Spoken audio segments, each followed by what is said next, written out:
Hey there, in this video, we're going to cover some Python basics in just 1 minute. So buckle up and let's get started.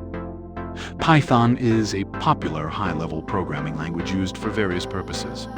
It has a simple and easy-to-learn syntax, which makes it a great choice for beginners. Let's start with variables. In Python, we can declare a variable by assigning a value to it using the equals sign. For example, xl5. Next, let's talk about data types. Python supports various data types such as integers, floating point numbers, strings, lists, and more. To declare a string, we can simply use quotes. For example, message, hello world. We can also perform arithmetic operations in Python. For example, if we have two variables a and b, we can add them using the operator. Lastly, let's talk about conditional statements.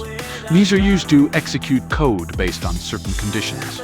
For example, if we want to check if a number is greater than 10, we can use an if statement.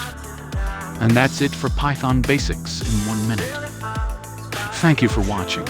We hope you enjoyed this video and learned something new. Don't forget to like and subscribe for more content like this. If you have any suggestions or ideas for future videos, let us know in the comments below. Stay tuned for our next video, and until then, keep learning and exploring new things